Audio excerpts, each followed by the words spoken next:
America's push to field new air-to-air missiles like the M260 Joint Advanced Tactical Missile and the emerging low-cost counter-air weapons marks a turning point in how fast the United States can seize air dominance. This shift is not subtle. It is not theoretical.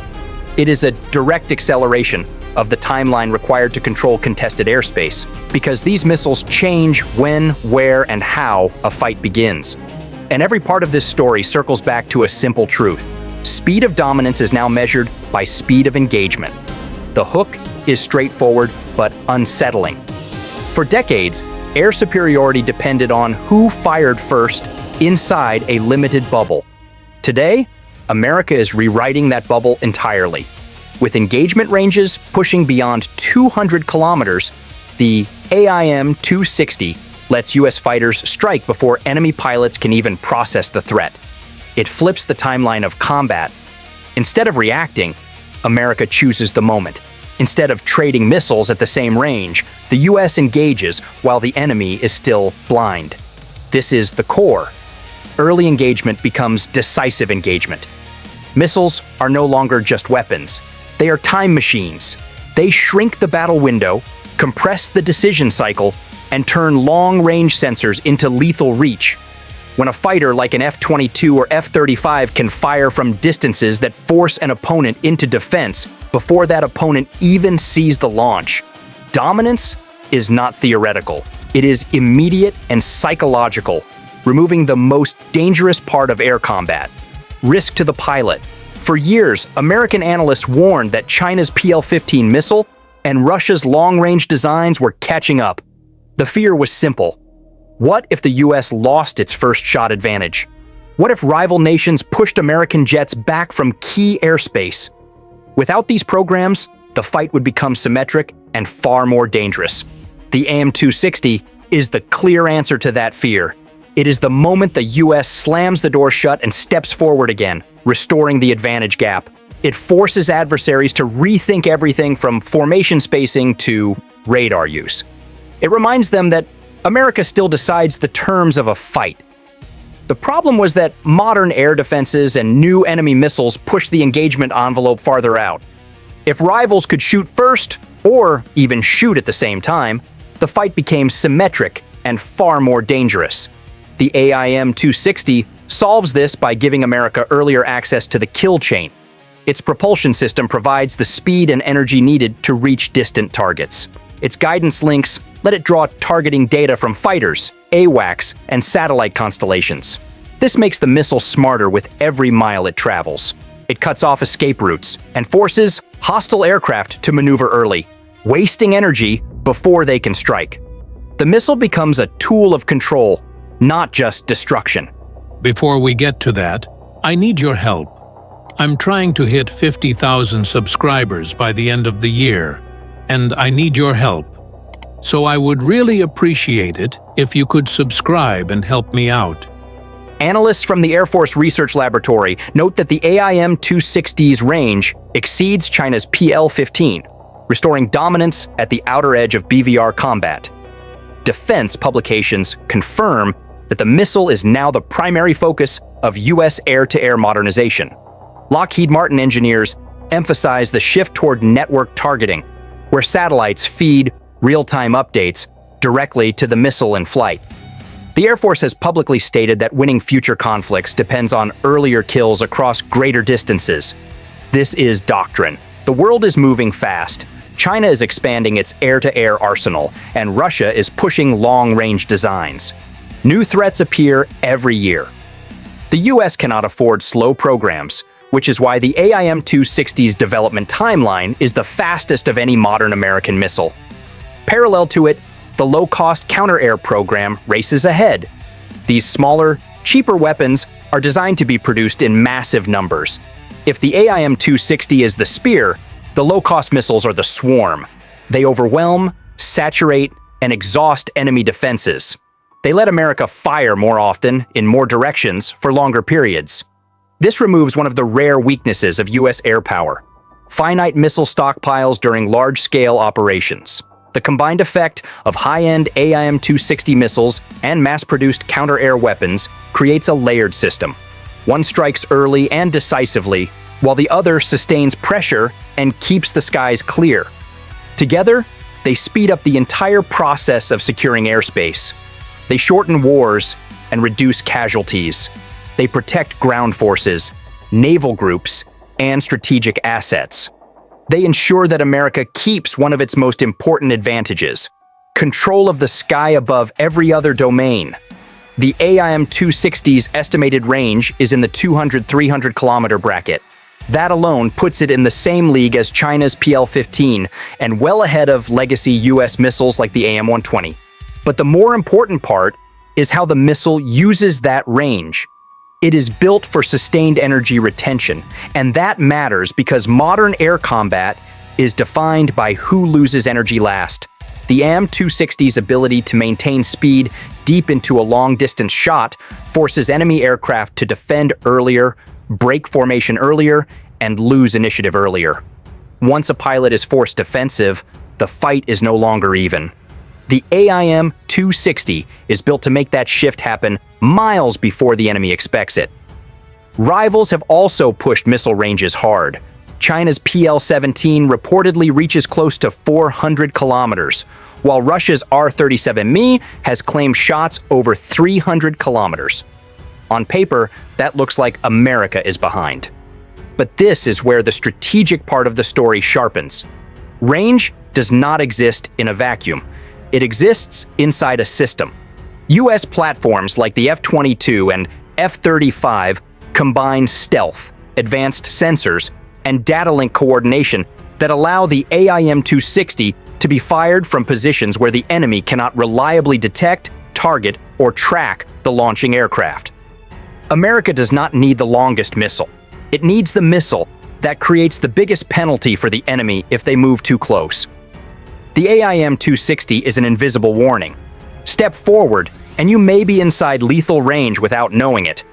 Furthermore, the Navy's AIM-174B, operated by the US Navy, extends even farther, possibly beyond 400 kilometers. That missile operates in a different class, but reinforces the same theme. The US is building a layered long-range architecture. The AIM-260 dominates mid to deep range dogfights. The AIM-174B covers extreme standoff engagements. Together they create a psychological barrier. Enemy pilots cannot predict from what distance an engagement might start, and uncertainty becomes a weapon. The urgency grows when you examine the reason the AIM-260 was fast-tracked. Air dominance is not a static condition. It is constantly eroded unless actively reinforced. If the US had not developed the AIM-260, the cost would have been losing the comfort of knowing American pilots could dictate the fight. It would have meant losing the deterrent power that prevents rival aircraft from testing boundaries. The AIM-260 protects something more intangible: psychological control of the airspace. Every detail reinforces the same truth. This missile was built to dominate from distance, not merely compete. The shift toward upgraded guidance systems in US air-to-air missiles exposes a quiet but undeniable truth. Before we get to that, I need your help. I'm trying to hit 50,000 subscribers by the end of the year, and I need your help. So I would really appreciate it if you could subscribe and help me out. Raw speed is no longer the decisive factor in aerial combat. The real power now lies in the algorithms: silent, tireless, and always calculating. This change marks one of the most important evolutions in modern air warfare because it replaces the old idea of outrun the target with outthink the target. New US guidance systems flip the equation. Instead of wasting energy chasing the target's last known position, the missile uses advanced onboard algorithms to predict where the target will be and moves to cut off that path. It's a shift from pursuit to interception, from reaction to anticipation. That single change increases kill probability more than adding raw speed ever could. The missile's algorithms evaluate thousands of possible paths, selecting the trajectory with the highest kill probability. Some models update guidance commands dozens of times per second, making micro-adjustments faster than a human could even think. A defense contractor described it bluntly: the missile isn't just faster, it's smarter than the pilot being hunted. The US Air Force experiments with probabilistic kill estimation tools like poker reveal how deep this change runs. These tools build statistical models of target behavior, countermeasure deployment, maneuver timing, and sensor confusion. The missile does not guess. It uses probability to shape its path. Every turn is calculated to squeeze maximum kill chance out of every remaining newton of thrust. If US missiles rely on speed without intelligence, adversaries using advanced jammers and decoys can neutralize them. The winning path is fusing both, speed providing reach and algorithms delivering precision and adaptability. Sensor fusion strengthens this marriage. Modern missiles no longer depend on a single seeker. They combine radar signatures, heat traces, electronic emissions, and even behavioral patterns of enemy pilots. When one sensor is jammed, another takes over. When all sensors degrade, predictive modeling fills the gap. This intelligence also addresses energy management. Algorithm-driven guidance limits unnecessary movement, preserving energy for the final attack window. Some missiles have extended their effective kill zones by over 30% purely through smarter flight paths. A missile that wastes energy is a missile that misses. A missile that misses risks the life of the pilot who trusted it. The moment the AM-260 JTM enters the weapons bays of the F-22, F-35, and F-15EX, the balance of power across entire regions begins to tilt.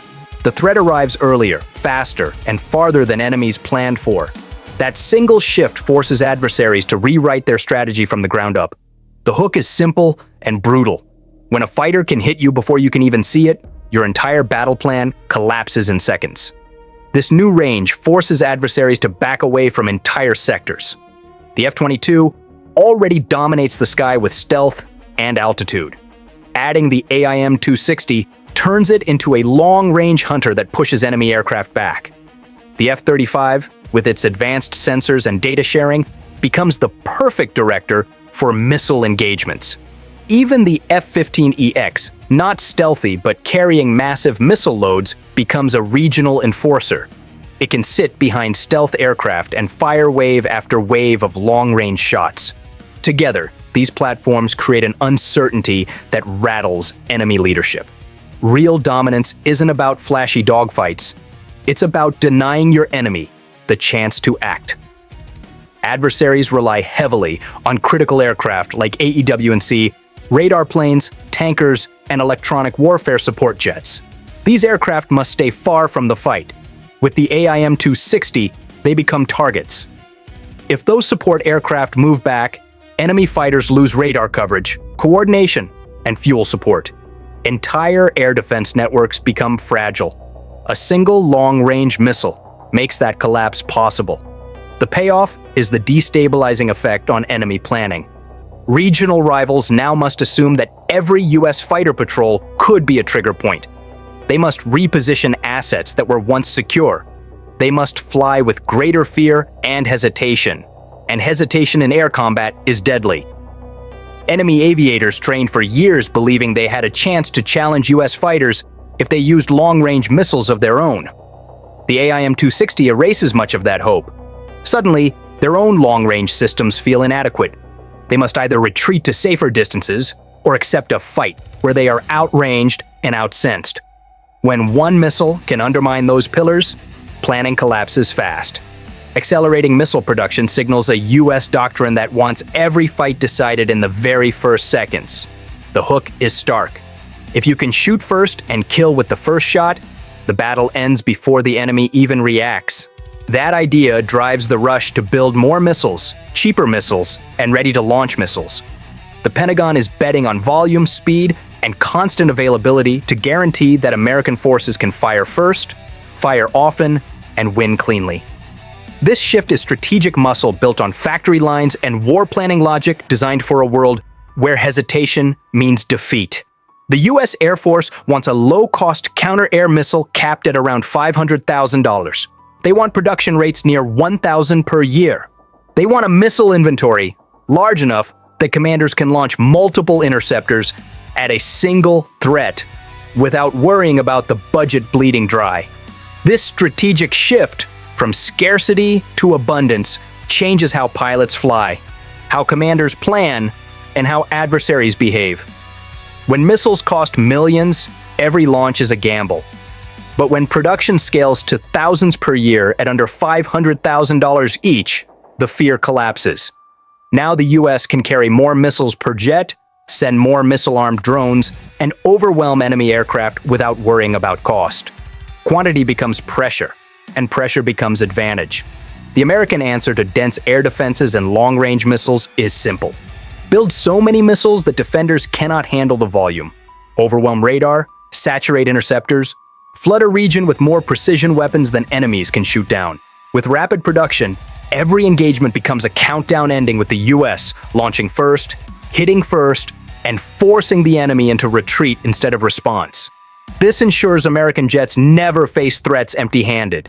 It guarantees enough missiles to intercept salvos, defeat swarms, and protect ground forces under attack. The doctrine centers on a single truth: numbers matter, technology matters. But numbers plus technology dominate. A highly advanced missile is only useful if you have enough to fire without fear. Hypersonic missile prototypes in the United States are revealing something that many people haven't fully understood. Even though Russia and China currently field operational hypersonic weapons, there are deep engineering limits in their designs that become obvious when you compare them to the direction the US is going. The contrast matters because it shows why simply having a hypersonic weapon does not automatically mean having the most effective one. Russia and China focus heavily on getting these systems deployed fast. The US is building them to meet a far more demanding role, delivering precise, conventional strikes across long distances under real battlefield conditions.